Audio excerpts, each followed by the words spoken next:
Paranormal investigation విఫలమైన కొన్ని నెలల తర్వాత హిన్స్డేల్ హౌస్ మళ్లీ నిశ్శబ్దంగా నిలిచిపోయింది. కాని ఆ ఇంట్లో నిశ్శబ్దం ఎప్పటికీ ఎక్కువసేపు నిలవదు. మందిలవల 45 కొత్త కిరాయిదారు యువ నర్సు జానెట్ ఎడ్వర్డ్స్ ఆ ఇంట్లోకి చేరింది. ఆమెకు దెయ్యాలమీద నమ్మకం లేదు. ఇది చిన్న పట్టణాల ఊహకథలు మాత్రమే అని నవ్వేసింది. కాని ఆ ఇల్లు ఆమె కోసమెదురు చూస్తోంది. రెండో రాత్రి జానెట్ ఒక్కసారిగా నిద్రలో ఊపిరి ఆడకలేచింది.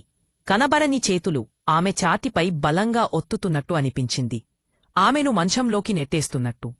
ఆమె అరవడానికి ప్రయత్నించింది. కాని శబ్దం రాలేదు. ఎట్టకేలకు విడిపడి ఆమె పాదరక్షలు లేకుండా బయటికి పరుగెత్తింది. ఇంటి వెనుక అడుగులు ఆమె పేరు పిలిచాయి, జానెట్. మరుసటి రోజు ఆమె చేతులపై లోతైన గీతను కనిపించాయి. ఎవరైనా తనను గీయినట్టుగా. ఆమె నిన్న రాత్రి రికార్డు చేసిన క్యాసెట్ టేప్ వినింది. అందులో ఒక చల్లని స్వరం వినిపించింది. ఇక్కడే ఉండు.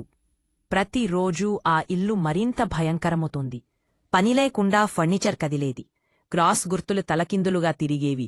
మరియు ప్రతి రాత్రి 3-7 దాండీ కుటుంబని విన్న అదే చాంటింగ్ వాయిస్ మళ్లీ వినిపిస్తుంది.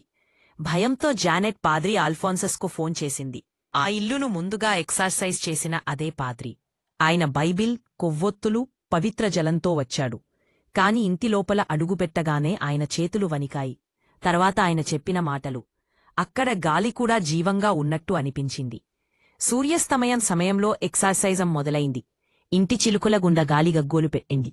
కొవ్వొత్తులు గాలి లేకపోయినా ఉగ్రంగా మెరిపించాయి. ఆ వెంటనే ఒక భీకర శబ్దం ఇంతంతా కదిలించింది. లైట్లు ఆరిపోయాయి. తర్వాత వెలిగినప్పుడు జానెట్ మెట్లమీద నిలబడి ఉంది. ఆమె కళ్ళు తెల్లగా తిరిగిపోయాయి. ఆమె నెమ్మదిగా లాటిన్లో ఏదో జప్పిస్తుంది. పాద్రి తన క్రాసెత్తి గట్టిగా అరిచాడు. Black coat. ఇక్కడ నీకు స్థలం లేదు.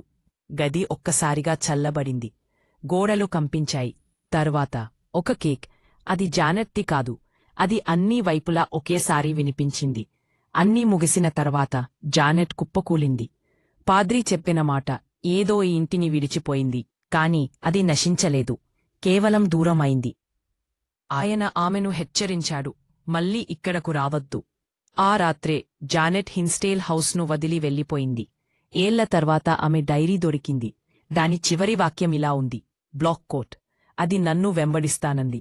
ఇప్పటికి కొందరు చెప్పింటారు, ఆ ఇంటి మెట్లమీద ఒక స్త్రీ నిలబడి ఉంటుంది.